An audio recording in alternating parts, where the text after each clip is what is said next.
So for today's featured speaker, Dr. Kateryna Makova. She is the Francis R. and Helen M. Pentz Professor in Penn State's Department of Biology.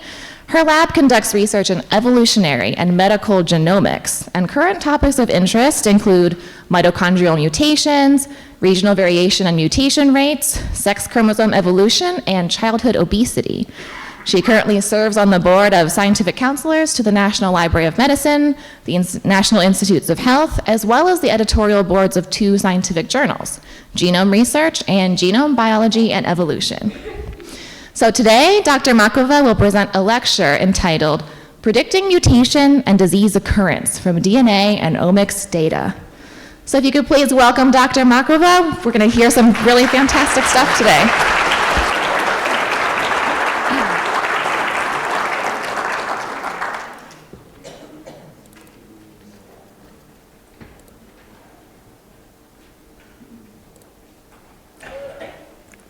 Hello and good morning. Thank you very much for coming to my presentation today. It's really an honor to give a talk in this lecture series. I really like coming to this lecture series myself, usually with my son, who is a high school student. I think it's wonderful for him also to learn the latest advances in science.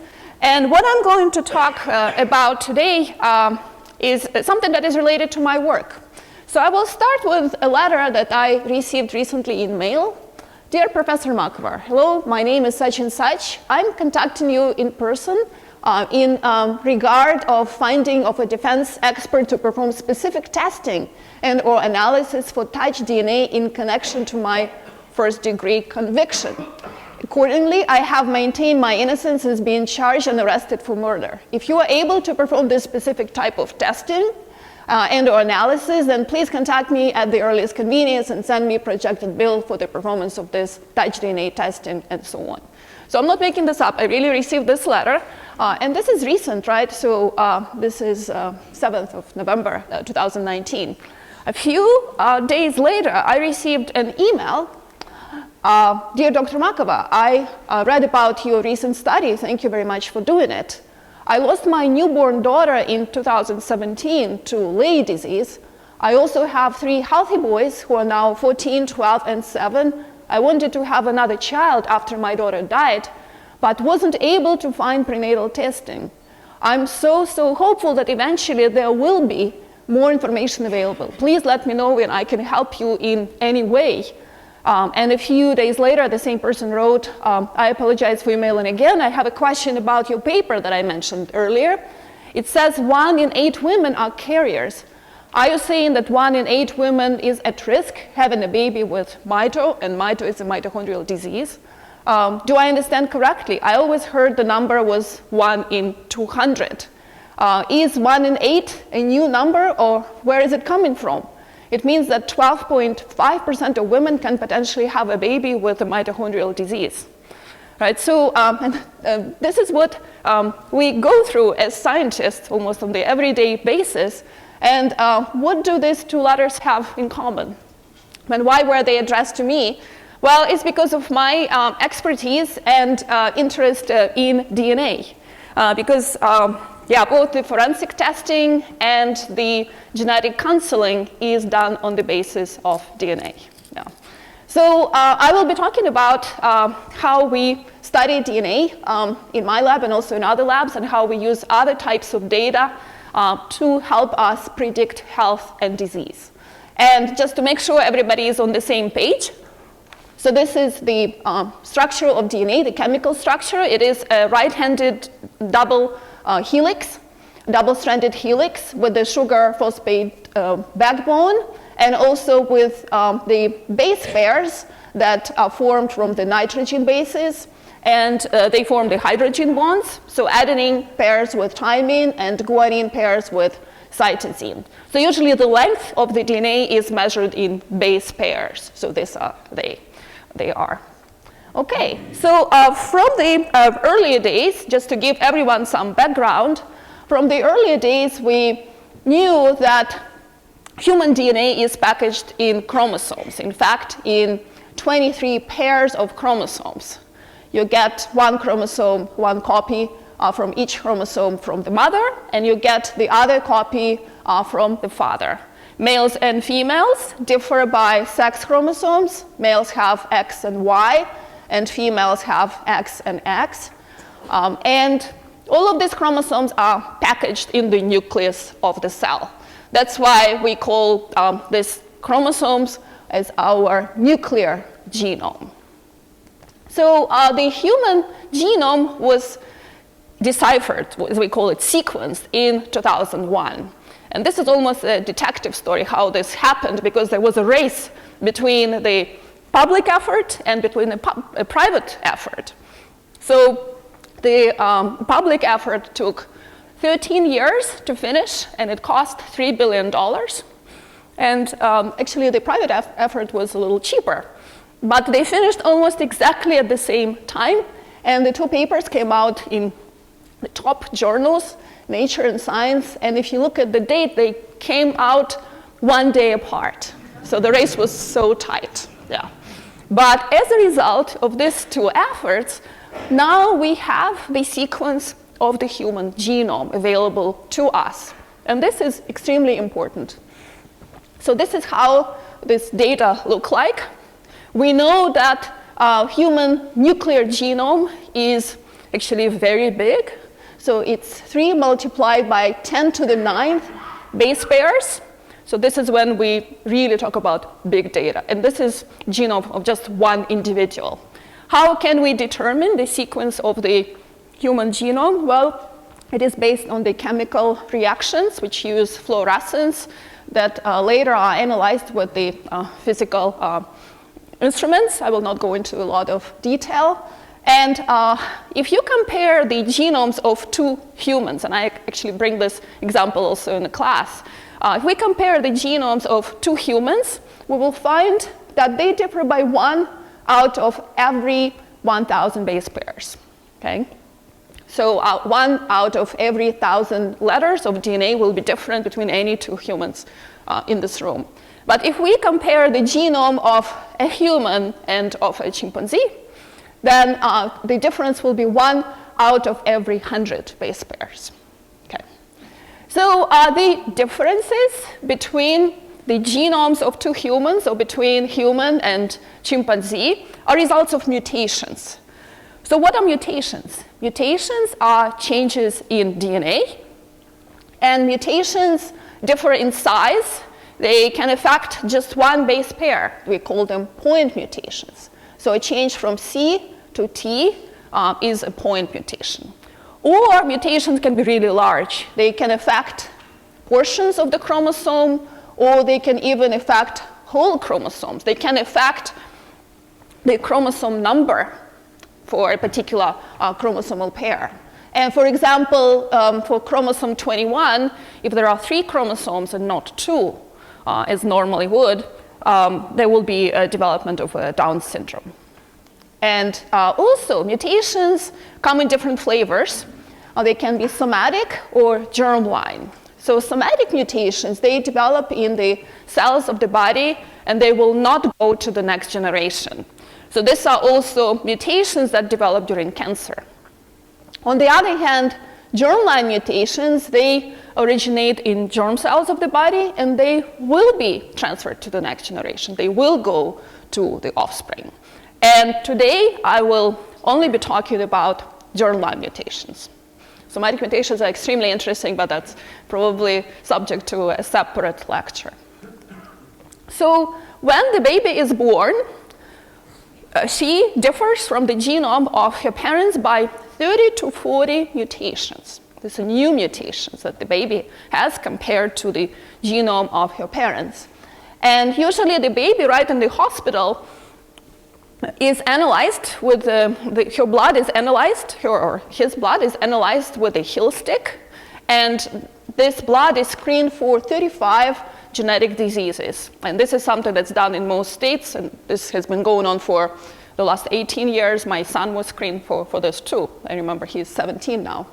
So also, what parents can do, they can purchase a commercial kit for about $400 and analyze 193 different genes that are linked to treatable diseases of a childhood, or they can submit the DNA of their baby to be sequenced completely so that at least 1,500 different genes can be analyzed, which are linked to childhood diseases and other diseases. Some of these are treatable, some of these are not. Some are only going to be predisposition to some diseases, and the baby might not develop disease at all. So there are some choices. I've been really interested in mutations for a very long time. As a graduate student, I've studied mutations after a Chernobyl accident. Have you watched the series of Chernobyl on HBO? Yeah, so we've been studying that.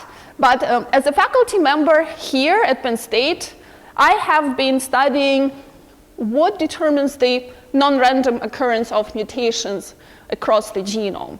So this is the chromosome 1 of human on the x-axis, and on the y-axis is the mutation rate for different types of mutations. And you can see that it's highly non-random.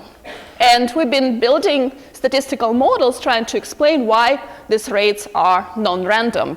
And this was done in collaboration with Francesca Chiaramonte, a faculty member here in the statistics department. Together with Francesca, we have published 25 papers during the last 17 years, all studying mutations or childhood obesity questions. So this is a very interesting question, but perhaps not something that the general public could easily relate to. So I thought of another topic that we also contributed a lot to, and something that could be interesting for many people. And this is a question of whether parental age determines mutation occurrence, right? Whether the age of the parents really matters to occurrence of mutations in the children.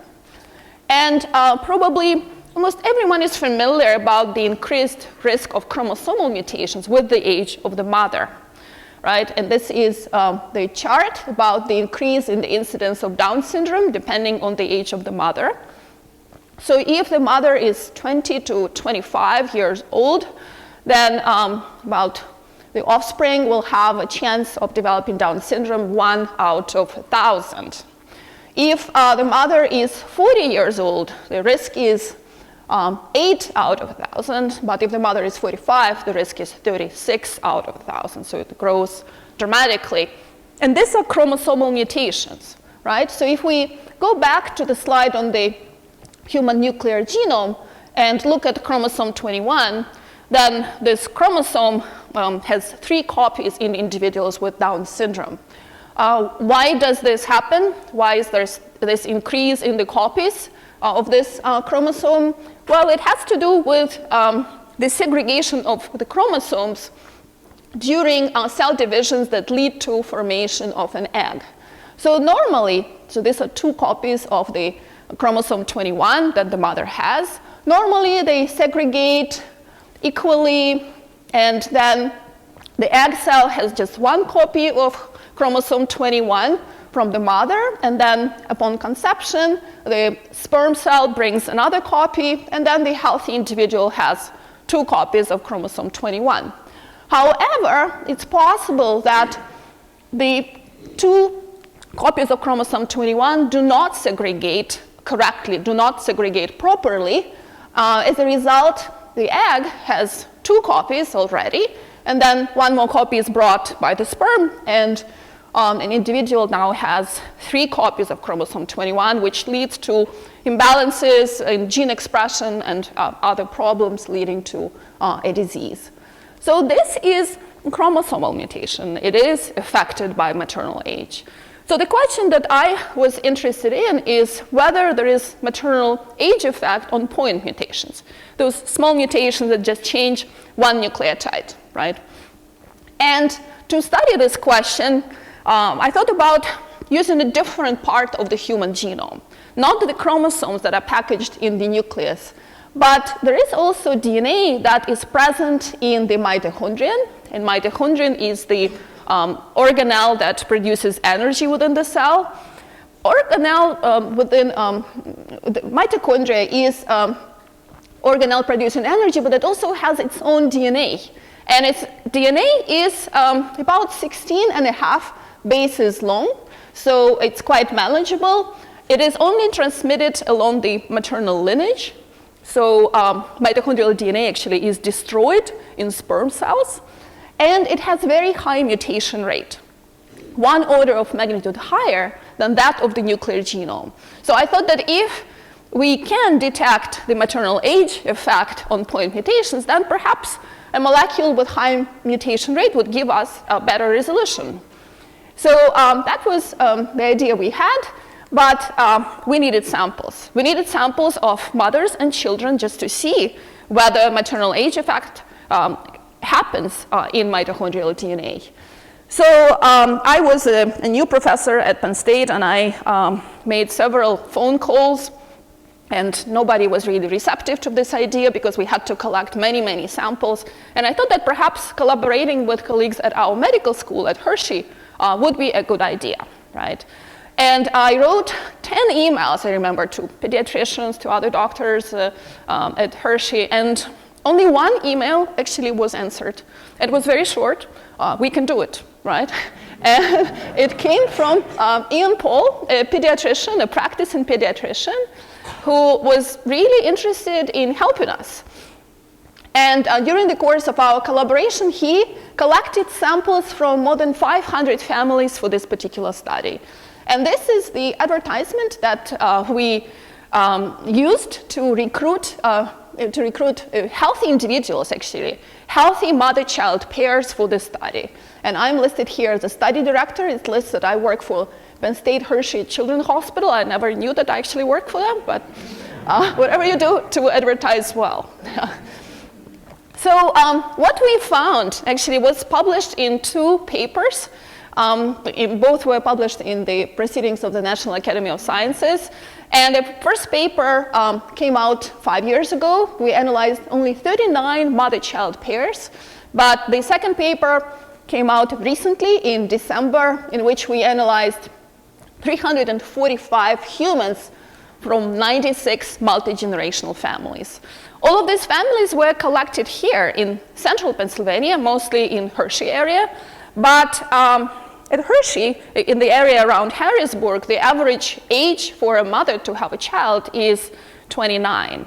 And for the first child is 25. So we really lacked the mothers who were older when giving birth. So then we came back to State College, right? Because there are many academic families here. So I had to recruit many of my friends. Yeah, because many of academic women delay reproduction to maybe after tenure, or at least until getting a faculty position. That's just a fact of life. So we were able to recruit many women who gave birth in their late 30s or early 40s for this study. But most importantly, I would like to acknowledge all the students and postdocs who did the work for this study. Boris, a graduate student who was here on Fulbright Fellowship from Chile, did a lot of work. Also postdocs, Marcia Su, Arslan Zaidi, and Peter Wilton did incredible amount of work. Both experimental and computational and statistical analysis was really important for this project. So what have we found? We found that indeed 1 in 8 women is a carrier of a disease-causing mitochondrial mutation. It's actually a very high number, 1 in 8, right? But in most cases, the frequency of this disease-causing mutation is very low. And the chances of the child developing this disease are very, very low. They're minimal. But sometimes it's not the case. Sometimes the frequencies are higher, and sometimes there is a real chance that the child will develop the mitochondrial disease. And these diseases are multisystemic diseases of tissues that require lots of energy. So skeletal muscle is affected, brain is affected, and frequently several of tissues are affected by these diseases. And this actually includes Leigh syndrome that was in that letter from that woman that I showed you from the very beginning. Another finding of this study is that indeed there is an increase in the number of mitochondrial point mutations with mother's age at childbirth. So the increase is such that there are 0.2 additional mutations transmitted between ages 20 and 40. So from 5 women who are waiting until the age of 40 to reproduce, 1 of them will transfer an extra mutation to offspring for the mitochondrial mutations. So as we were working on this study, and actually the study took 10 years to complete from IRB, from the Institutional Review Board, and also data collection. It took 10 years to complete. The same year we published it, there was another paper that came out showing the maternal age effect on point mutations in the nuclear genome for all the chromosomes. And this effect, let's take a look at the red part of the graph here. This effect is such that there are 0.38 additional maternal mutations per year, or 8 mutations over 20 years. Okay, so if a woman waits from the age of 20 to 40 to reproduce, then there will be 8 additional mutations contributing to the offspring. Please keep in mind that most of the mutations are completely benign, right, and have no effect. We call them neutral. Only some of them will cause diseases. This nicely complemented our study. But then there is also another question, is whether there is the effect of the age of the father on mutations that occur in offspring. And so just to conclude this part of the talk is that for the maternal age effect, yes, we observe it for point mutations, for both mitochondrial and nuclear mutations. But we also were extremely interested in whether the age of the father is important. And the same study that I was showing you before, the study of Sassani and colleagues, showed a very strong paternal age effect for point mutations, those single base changes in all the chromosomes in the nuclear genome. And the effect is such that there is 1.4 additional paternal mutations per year, or 30 mutations over 20 years of life. So this study is not coming from our group, it's coming from another group in which they analyzed 33 large 3-generational families from Utah. And these are large families, having on average about 10 kids. Okay.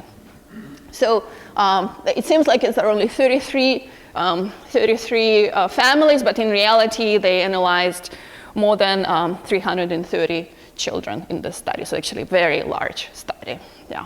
So the effect is strong. And about the same time, all the studies also showing an effect of paternal age for incidence of diseases in children. There is an increase in some developmental disorders, such as Apert syndrome and achondroplasia. There is also an effect of the age of the father on the occurrence of schizophrenia, of a bipolar disorder, and more recently, also the risk of autism. There is an effect of the age of the father. And it seems to me that everybody knows the effect of the age of the mother for the occurrence of Down syndrome.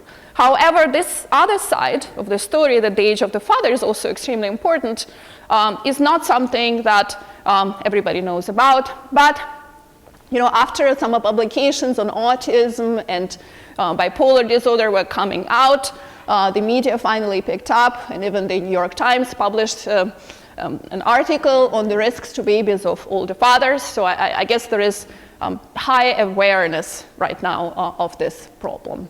So is there a paternal age effect on mutations? Yes, for point mutations.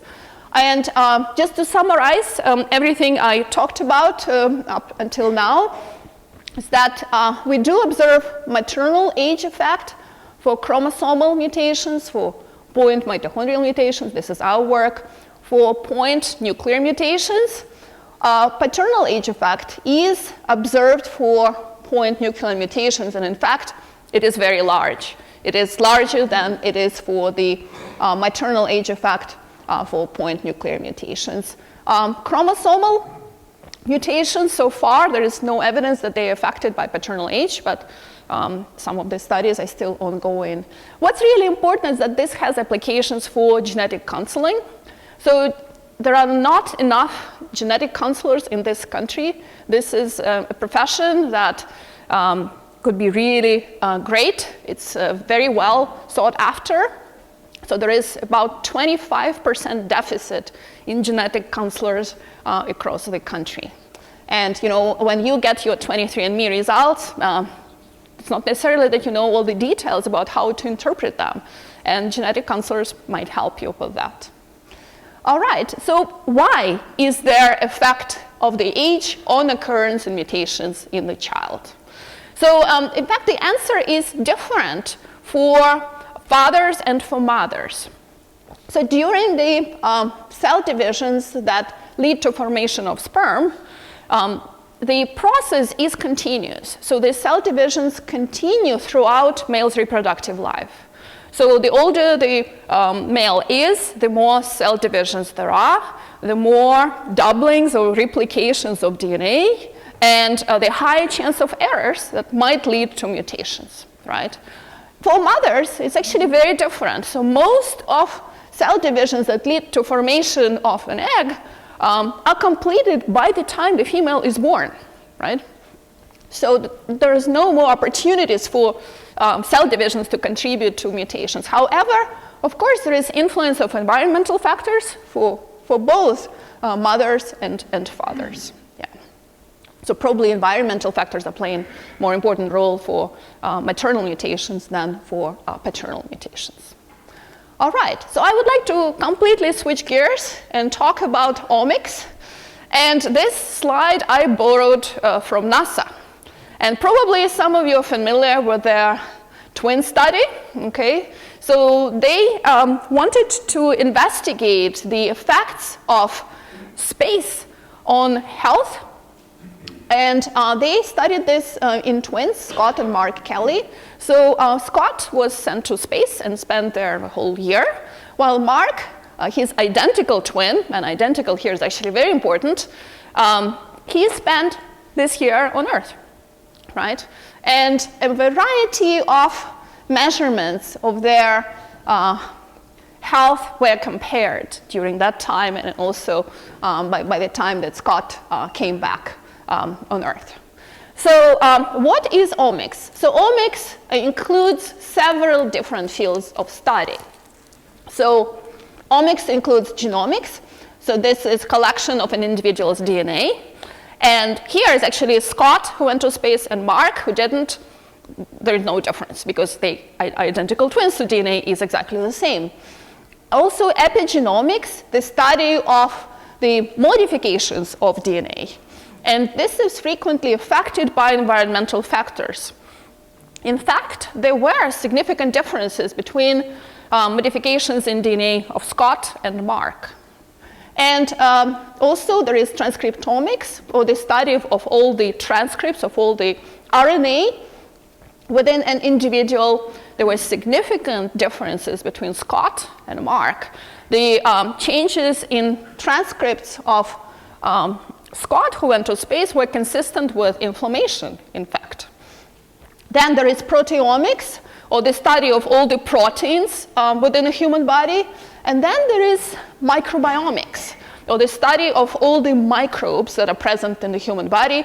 Most of the microbes live in the gut, but also many of them live in the oral cavity, on the surface of the skin.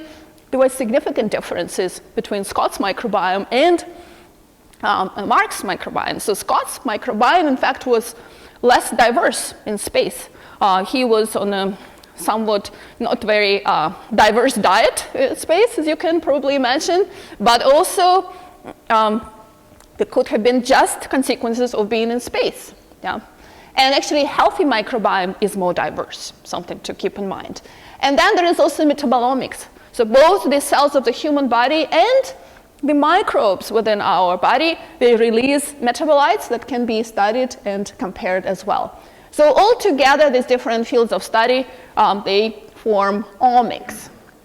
So what we are interested in, what we strive to do is we would like to use the data, the information from genomics, transcriptomics, proteomics, metabolomics, microbiomics, and so on, with the help of statistical approaches, including machine learning and deep learning, to be able to integrate all of this data, right, in the single framework, and to be able to predict health and disease.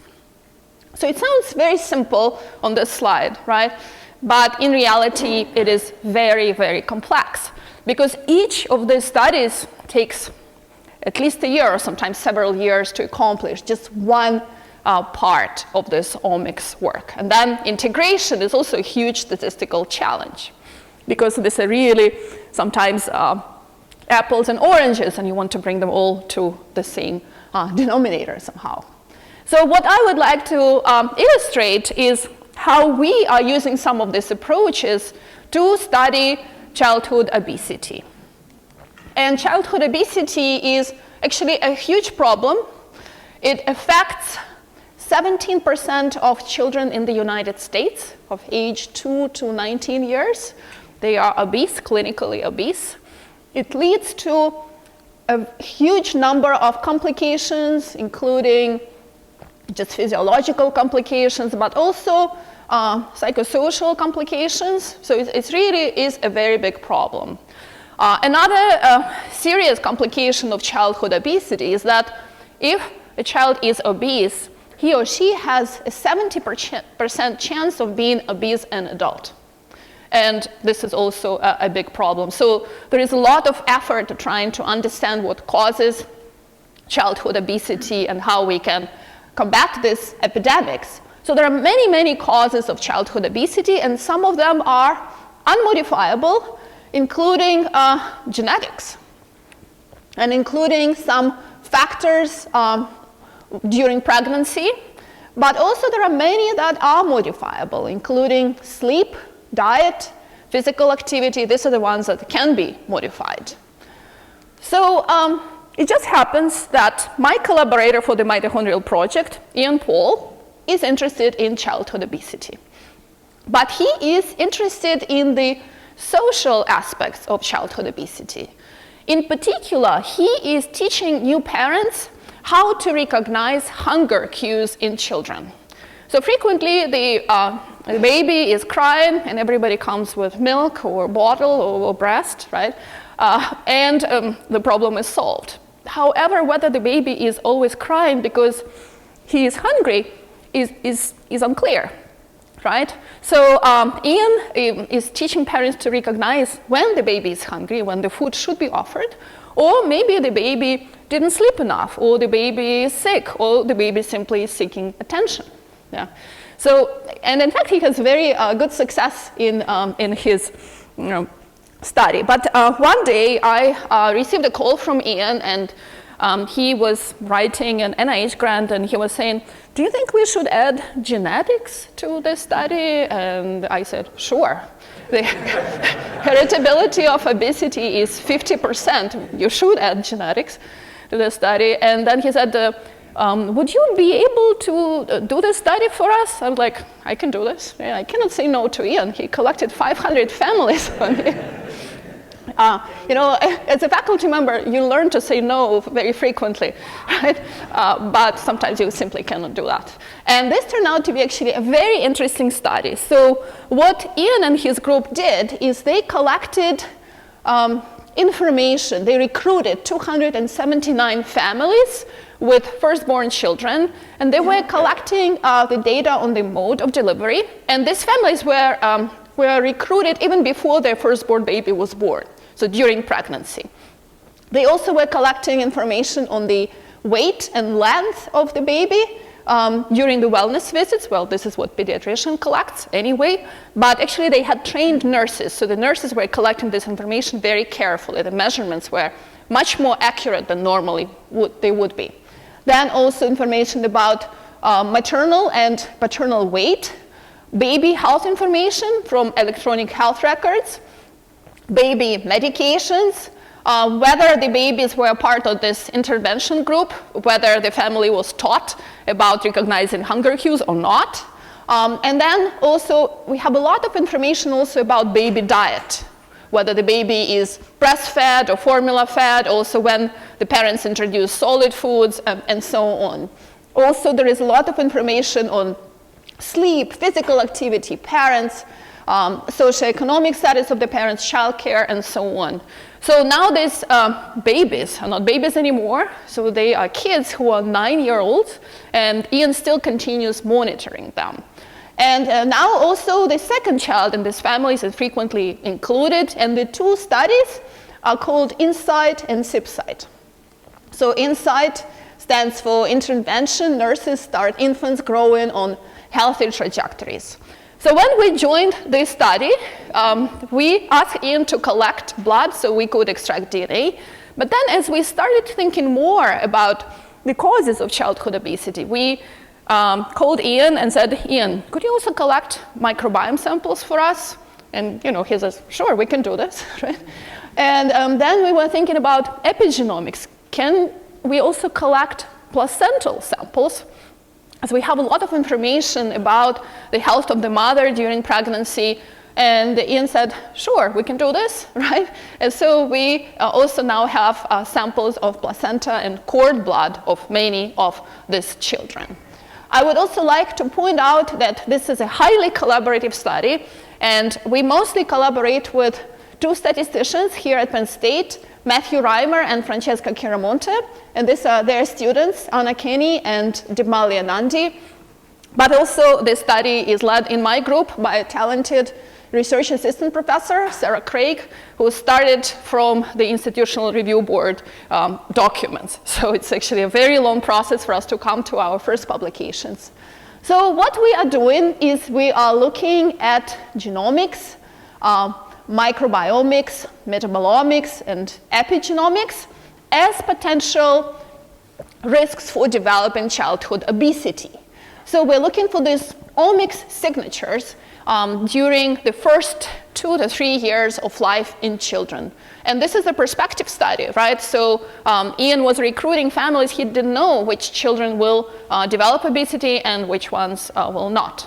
So we also are interested in contribute to developing intervention strategies.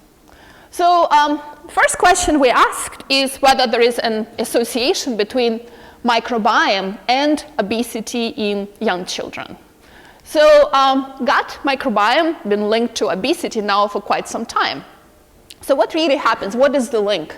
So depending on the diet that we consume, there is a different composition of microbiome in the gut, okay? And the microbes release metabolites, short-chain fatty acids, and other metabolites that stimulate the cells within the gut. And the cells within the gut, they produce hormones and other signals in the blood, and also they reach the brain and other organs and lead to regulation of metabolism. So this is, very shortly, very briefly, this is the link. And as a result of this process, gut microbiome has now been implicated in a huge number of diseases, including obesity, heart disease, but more recently, neurological diseases, including depression. There is a recent study on link between gut microbiome and autism. And also autoimmune diseases. There is a link now between gut microbiome and autoimmune diseases. But what really happens in the development of microbiome of a child? So the very first gift that the mother gives to her child is the microbiome. And it's actually very different between vaginal delivery and cesarean delivery. Microbiome of a child is also might be affected by infection that the mother had. It might be affected by any periodontal diseases that the mother might have had. And it's very much affected by the type of food that the child receives, whether he or she is breastfed or formula fed, whether the child was exposed to antibiotics, also by the child's environment. For example, if there is a pet in the household, the microbiome will be actually enriched, it will be more diverse. And the healthy microbiome is more diverse. Okay. And by the time the toddler reaches the age of 3, she or he develops a microbiome that is very similar to the adult-like microbiome. So what we're interested in finding out is whether there is a relationship between growth and the gut microbiome in infants. And this has never been studied prior to this work. And also if there is a relationship between growth and oral microbiome in infants. Because previous studies actually were looking at adults, and there is an established link for adults. So this study is published now, a little over a year ago in Scientific Reports. So what we did is we analyzed 226 mother-child pairs from the InSight study. We collected and analyzed their oral and gut microbiota, and we looked at their child growth trajectories. So most of the studies, they just look at a single parameter reflecting weight gain, BMI, for example. Yeah? But we had information actually about how these kids gain weight as they grow. So we were able to build growth curves or growth trajectories. So each time point here corresponds to a wellness visit to a pediatrician. And as you guys know, pediatrician collects information on baby's weight and the baby's length. So this is just the ratio of the weight to the length. So each child is characterized by this growth curve. So this is just one child, and these are all the children in our cohort. There are some interesting outliers in both directions, right? So each child is different. But we used the analysis technique called functional data analysis to analyze the association between microbiome and child growth. And this gave us huge power. This increased our power tremendously as compared to if we just had one data point. Yeah.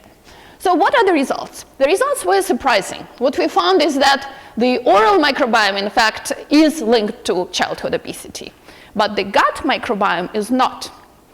So the oral microbiome is associated with the growth trajectories.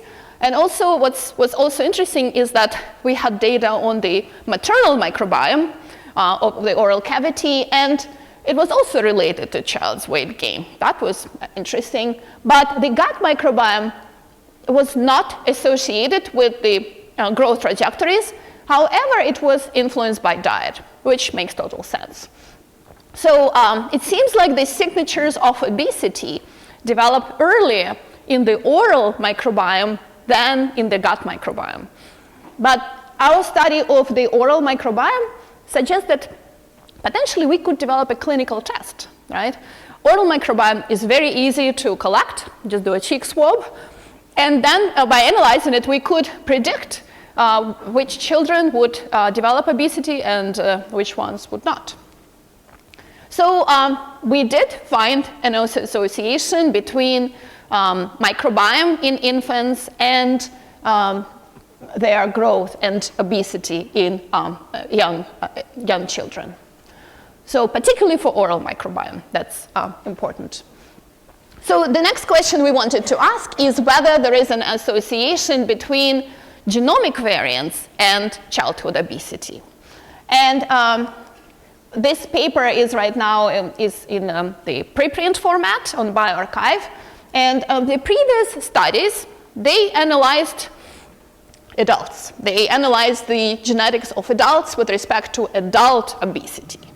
And usually they had huge sample sizes, but analyzed only one data point per person, BMI at a certain age. Our study is very different because we have a smaller sample size. We have only 226 children, but we are analyzing multiple data points on the growth curve. So we computed actually that this boosts our power at least 5-fold. So by analyzing 200 children with multiple data points, it's almost the same as analyzing 1,000 individuals with one data point. Yeah. Because the reviewers are quite interested about this particular question, because it's unusual to have studies like this with a smaller sample size. So what we found, we found a number of genetic variants that predict obesity in children, a total of 24. This is a long list, and I don't expect you to read it. What's interesting is that using these genetic variants, we can predict obesity also in independent adult cohorts, but not the other way around. We cannot take the genetic variants from adult obesity studies, and we cannot predict obesity in children. So it doesn't work reciprocally. And what's really important is that these kids with this high genetic score that would predispose them to obesity, they could become the target of intervention.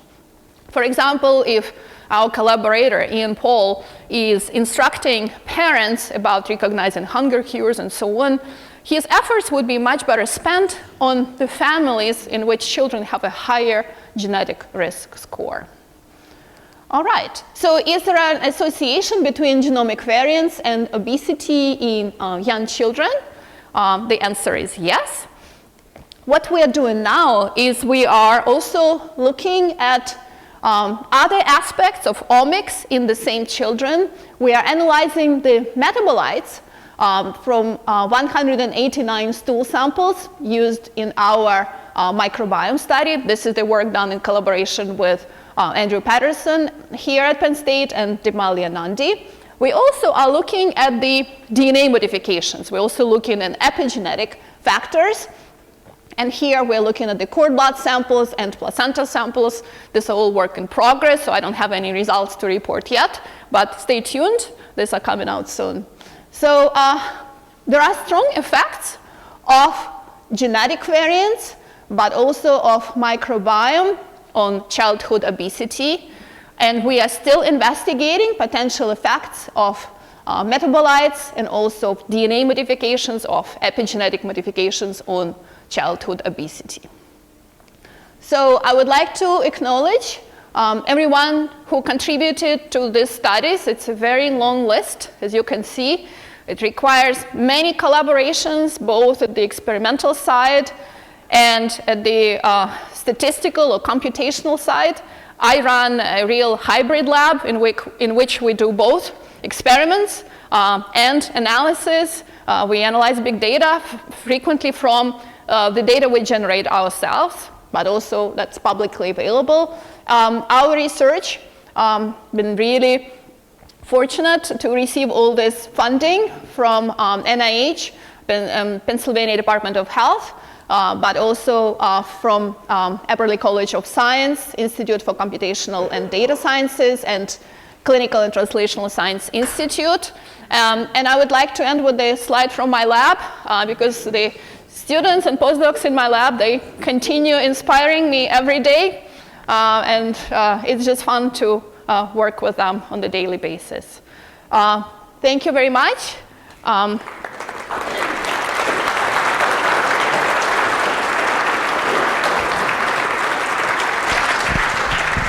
So actually, before I turn to questions, I would like to show a short video because it introduces some of the collaborators, so you might get a better feel of what we work on. It's only 5 minutes, so and there is still time.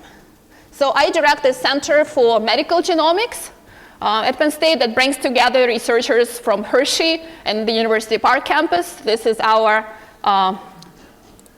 video describing this center, and I need to turn the volume on. No, do we have a,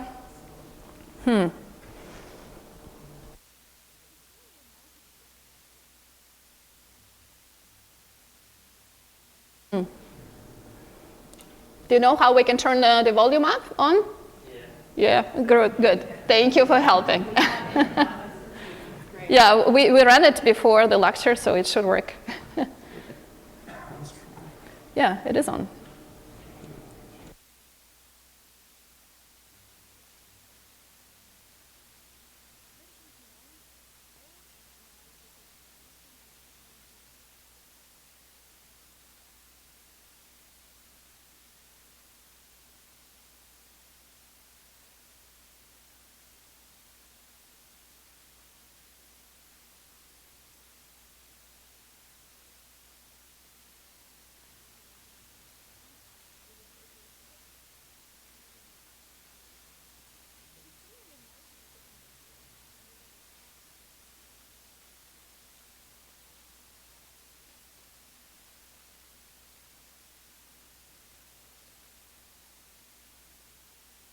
Not working. Sorry about this. It worked before, but it's okay.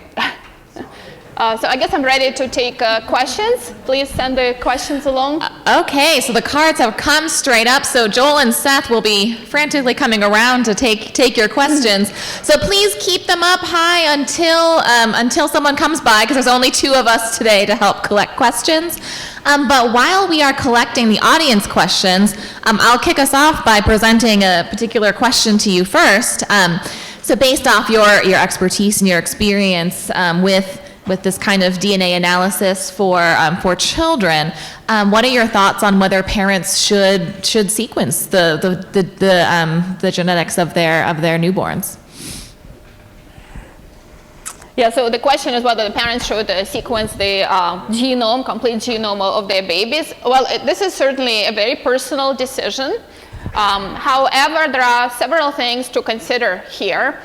The first one is that if the child is really sick, if the baby is really sick, it can be really tremendous help to sequence his or her genome. And in fact, this is now covered by medical insurance in some states. And sometimes the results can be received in a couple of days, and the treatment can be developed very quickly. However, if there is no immediate danger, knowing all the information about the predisposition to all the diseases of the child can cause unnecessary anxiety in parents. It also can lead to some questions about privacy. Because who might get a hold of this information? Could this be the insurance company in the future? And some of these decisions, in my mind, are better left to the children themselves when they are older. If they really want to find out information about their own genomes, it's their right.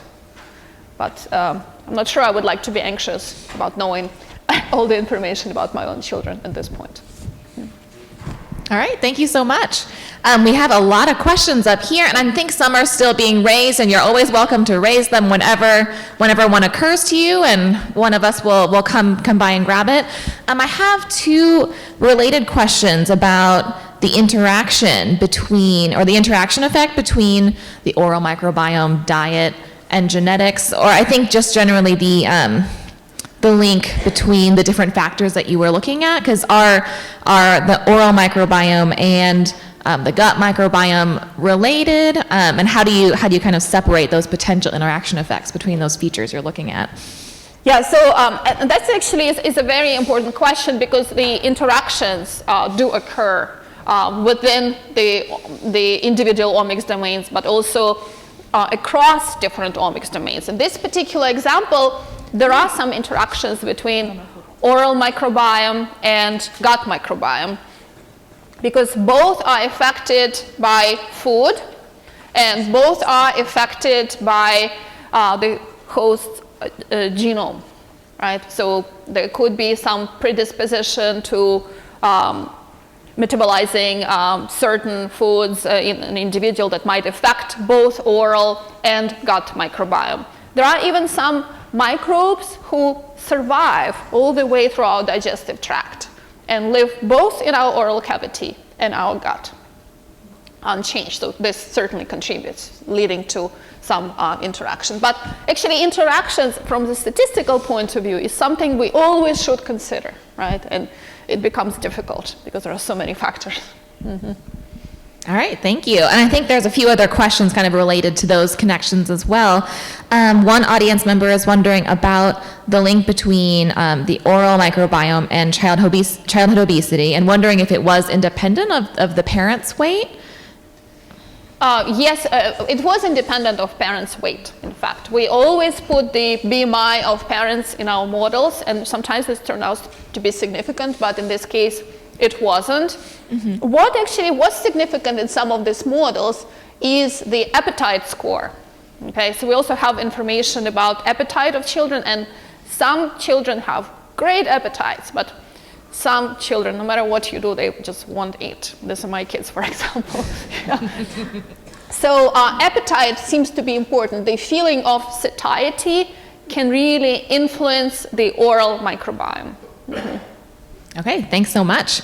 And I think also related to another potential factor that someone is wondering whether it had an influence on your results. This audience member kind of makes an observation about how like fast food and the diet or the available food in the country versus in other countries where maybe there isn't as much fast food, the incidence of obesity is lower there. And so how does that, how does the impact of diet and available food kind of tie into the genetic findings that you're finding for risk of obesity? Yes, so there are actually many studies that are coming out in which there is a big link between diet and obesity. Western style diet, more Eastern style diet will lead to a very different gut microbiome, and this is frequently also linked to obesity. In our particular study, we do collect information about diet of children. And here, actually, the study is done in a lot of detail. We collaborate with nutritionists here at Penn State, and they are collecting data on the consumption of milk, of fruit, of vegetables, separately French fries, for example, all the sweetened drinks, juices, just water. So we have all of this information, and in fact, we use this information in our models, and frequently what we find out is that there is an association with more healthy eating habits, right?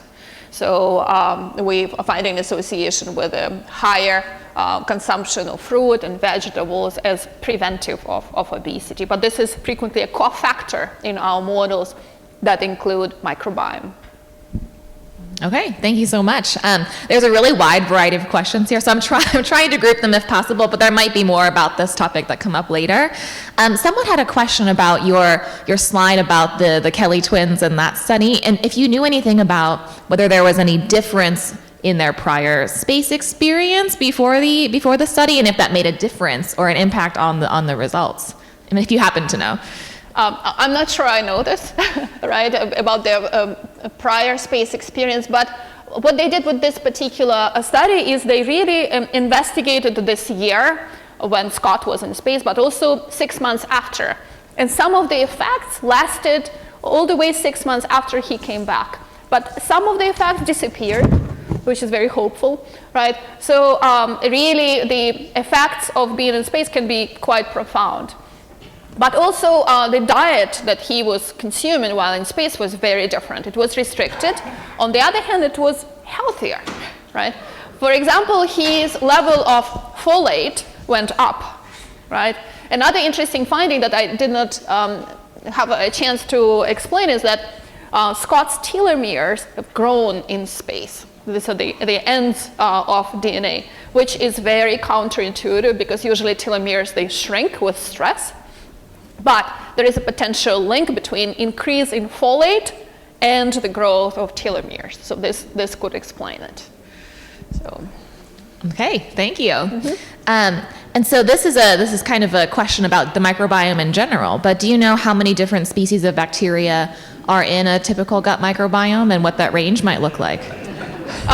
There's thousands and tens of thousands, yeah, and we frequently have only resolution to analyze them at the level at the genus level, not at the species level, based on the methods we employ.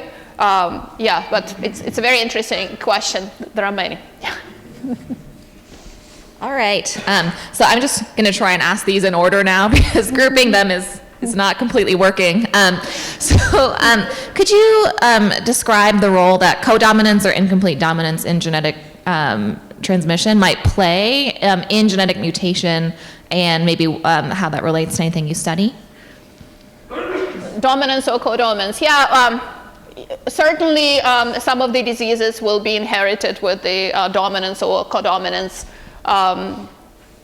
inheritance pattern, but I don't think this directly affects the studies of mutations that we did.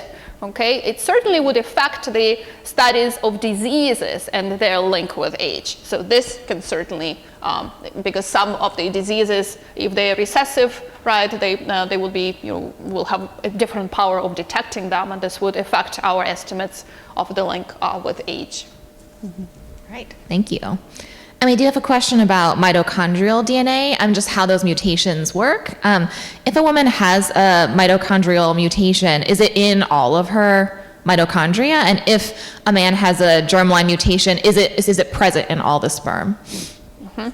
So actually, this is very interesting, and it's actually important to make this distinction.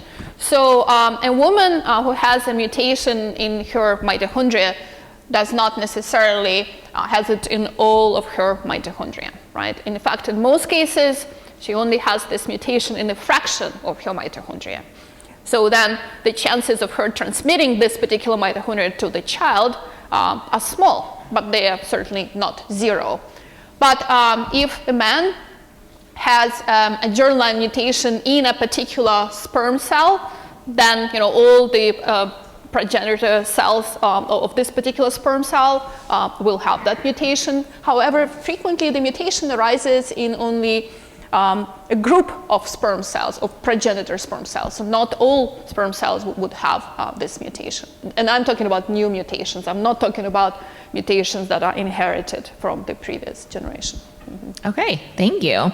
And I have a card that has 4 questions on it. To fairness to everyone who's submitting questions, I'm just going to just choose one from the card, but we'll try and get to them if we have time later.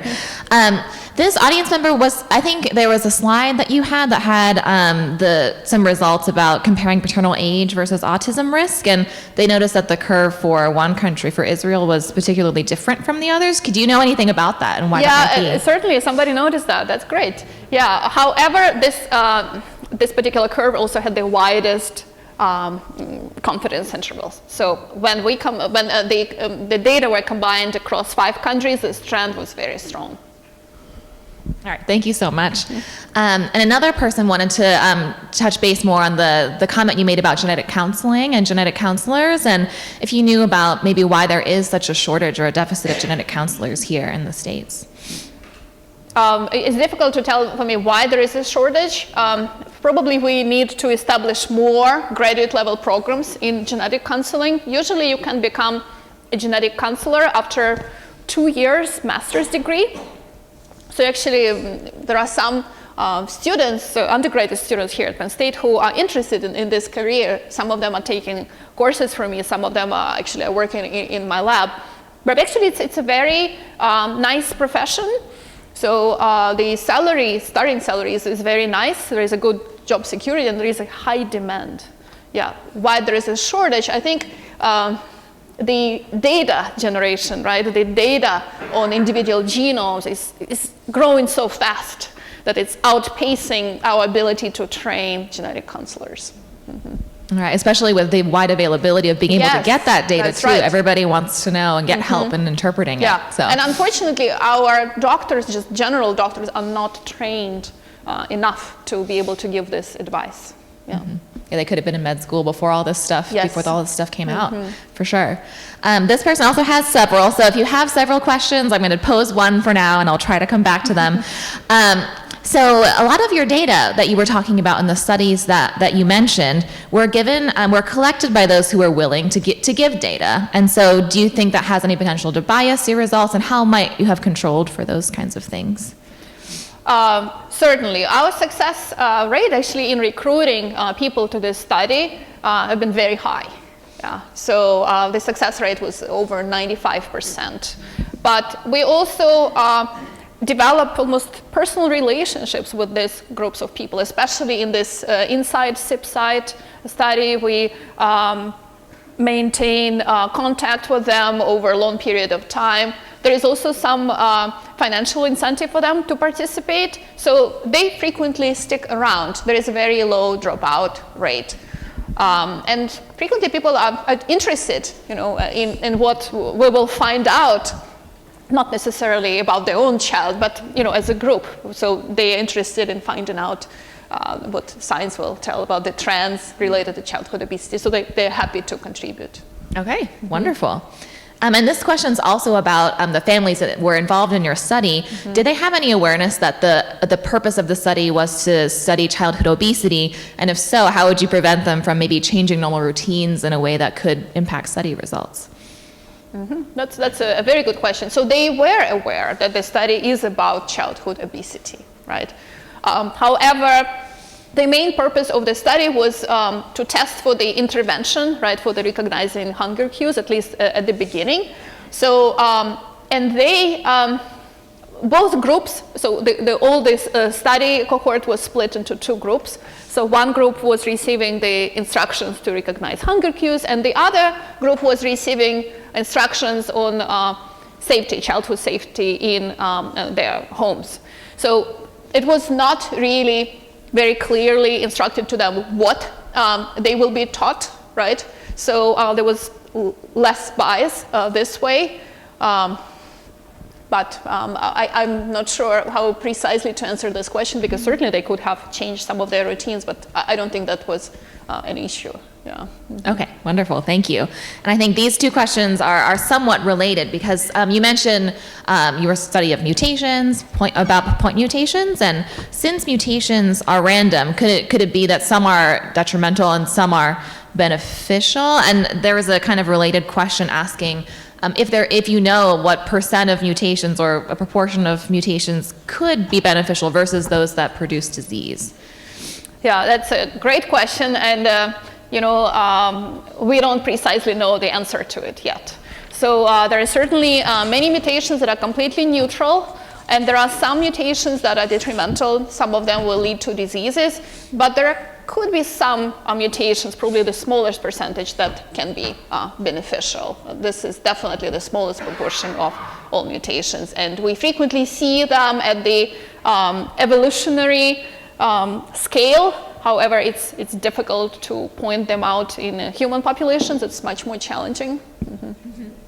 Okay, these next two questions are quite big in scope, so if you're unable to answer the full grandness of the question, then you just give it your best shot. So we have one audience member who's wondering how the nuclear DNA and mitochondrial DNA mutations, if they reveal anything about human evolutionary history. Certainly, yes. There is a lot of information in mutations about human evolutionary history, but frequently this information does not come from these new mutations, right, that we are studying, but more from mutations that have accumulated over millions of years. And mitochondrial DNA, in fact, was the molecule that was studied first to make inferences about human evolution, because it is compact, it's easy to work with, so it was studied first. But of course now we have information on complete human genome, as well as on the genomes of our closest relatives, chimpanzee, gorilla, orangutan, and so on. That's also something that we work on. And all of this information can be used to infer human evolutionary history, and it is definitely something that the field is working on. Yeah.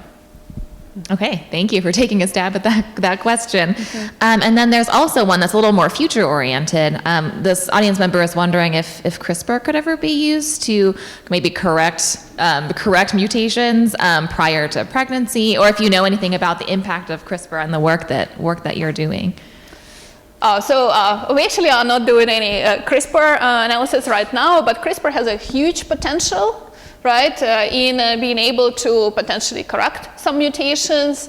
It's being used in some gene therapy applications, but definitely not on the large scale yet, because some of the effects of CRISPRs have not been explored yet in detail, so we don't know what else it might actually do to the cell and to the genome. So this requires some care, but I feel that it really has a very strong potential. So it's almost too early to say whether that'll be possible in the future or not, but it definitely has that potential. Yeah, but as a genetic tool in the lab, it really is amazing what you can do in the lab. For example, you can maybe correct the faulty enzyme in the cell, just changing mutation rate overall of an individual. All right, so we'll stay tuned on that as well. We had, I think, two more questions about the microbiome come in as well. One audience member wants to know if the effect of the oral microbiome, if you think it's related to the type of the microorganisms that are in the biome, the quantity, or a mixture of both. So it's mostly the diversity of the microbiome. It's the composition of microbes, right? So what we're finding in oral microbiome for children who are obese versus lean is what other people were finding for the gut microbiome in adults. So we're seeing that the oral microbiome in obese children is less diverse than in lean children. So it's mostly about diversity, yeah. Mm-hmm. The composition of different species, different genera. Mm-hmm. Okay. And then the other question about kind of the gut microbiome, someone is curious to see if you know if there's a way that adults, are we able to get our gut bacteria analyzed in such a way that we know how to make them healthier, if any such analysis exists? Actually, this is a very interesting question. So now there are several commercial entities who are promoting this analysis of gut microbiome, but what is a healthy microbiome, right? Whose microbiome is healthy, and maybe we are on the way of receiving fecal transplants, a few years down the road. However, right now it has not been explored enough to really go on the large scale, yeah, because there could be some complications. And just the range of what the healthy microbiome constitutes is a very difficult question still. So there is a latest article in Nature where actually there is a hunt for a healthy microbiome, hunt for a healthy gut microbiome, because nobody really knows what that is. Yeah. All right, thank you. So I think this is coming back to some of your studies about childhood obesity and whether you think some of the childhood obesity rates could be associated with physical activity as well. I forget exactly if that was one of the features you studied, but was that factored in to the work that you did looking at childhood obesity? Certainly, physical activity becomes a very important factor, especially in slightly older children. For babies, controlling their physical activity is hard, right? Yeah, so it's less relevant for them. But then as kids get older, that becomes very important. Getting that exercise almost every day is critical to prevent obesity. All right, thank you. And then one of our audience members is curious to know if there's anything particular about the connection between predicting childhood and then into adult obesity, and anything that you've come across or learned in your work that you think could really influence the way that we think about societal obesity. Is there a connection or a factor that you think more people should be aware of that you think could alter, how society conceives of obesity and how it's transmitted between childhood and obesity, or childhood and adulthood? Well, what our study in particular was showing is that there are some genetic factors that seem to be the same for both childhood obesity and adulthood obesity. And these are the factors that an individual cannot change, right? On the other hand, there are many factors that might be associated with a particular family, with a particular household that are non-genetic, and perhaps these are the ones that can be changed, the modifiable factors, right? Healthy diet, physical activity, the hygiene of sleep, all of these things can also contribute to obesity in both children and adults. And sometimes there is a problem in a particular household that perhaps can be corrected and will influence both children and adults in it. Yeah. Okay, wonderful. And because you mentioned, I think that your lab is very interdisciplinary, you have experimental aspects, you have statistical aspects. One of our audience members was wondering if you could speak to the difference, because I think on your integrated omics slide, there was mention of all kind of different statistical techniques that can be used, such as machine learning and deep learning. And I think, can you speak to the difference between machine learning and deep learning, and whether you've used either of those in your lab? We have not used them yet, okay, but it certainly is something that we are looking into. And our statisticians are really interested in exploring the ways to integrate this data, because we're running into many different problems, right? So it's a highly multidimensional problem. It's also a problem that is frequently subject to overfitting, right? So we have only 200 subjects, but we're measuring so many different things for them. We are measuring 6 million SNPs, right? So do we really get the information from this data? that is not noise, there is always this concern, right? So we have not used this technique yet. I cannot really speak much about them. But what really helped us is these techniques of functional data analysis. This really boosted our power significantly in terms of being able to analyze children's growth as curves, as mathematical functions. This was really important. Okay, thank you. I have two kind of related questions. I will pose them still separately, but they're both about the impact. I think what you were referring to as, if kids had pets in the home, they had more diverse microbiomes. And one audience member was, saying that their parents told them they got to go outside and get themselves dirty and just to get themselves exposed to more environmental influences. So, did your studies in looking at the micro and oral biomes, did that control for the child's activity and the environment, or were you able to capture any of that information and incorporate it? So we do have information about whether there is a pet in the household or not. Actually, in our particular study, this is not coming out as significant, but it was highly significant in some other studies. I believe that this can be very important. We also have information about the child care, whether the child is kept at home or in some of the child care facilities, which can influence microbiome actually quite dramatically, right? Yes, as you can imagine. Yeah. And are there any specific studies that you know of that have analyzed the impact of pets in the microbiome that you could refer to some of our audience members might be curious about? Yeah, about there are several studies on this. I could send references if someone is interested. So having pets in the house increases the diversity in the microbiome, also decreases the risk of asthma, decreases the risk of allergies.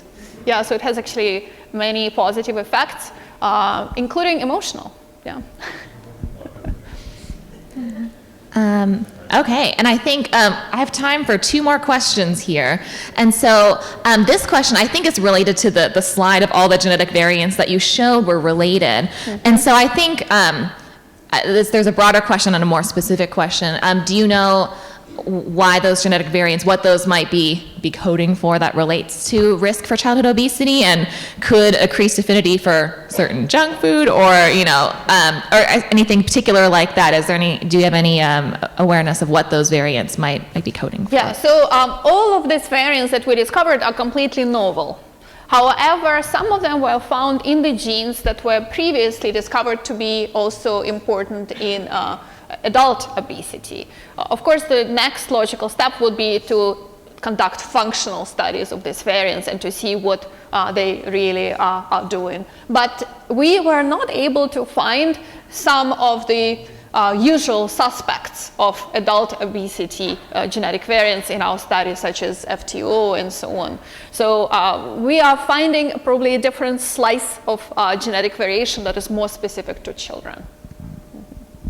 Okay, and our last question, I think, is more specifically for adults, again, who might be trying to improve their overall gut health. I think this audience member has observed kind of a trend in societal advice to make your own fermented food and find ways to increase your gut health by making your own kombucha and yogurt and all that kind of stuff. And I think they were genuinely just wondering if, changes, improvements, and additions to your diet, such as adding those things, can that actually make a difference in an adult's overall future health? Mm-hmm. I actually cannot answer this particular question because I'm not sure there are studies yet that analyze the effect of these fermented drinks on microbiome. That's a very interesting question. There is definitely an effect of yogurt, right, on promoting the healthy microbiome. So I think there is just more studies that need to be done. But what was shown is that fiber, right, the higher fiber content increases the diversity of microbiome and makes it healthier. Yeah, something that we knew before, but now there is also a link between fiber and microbiome.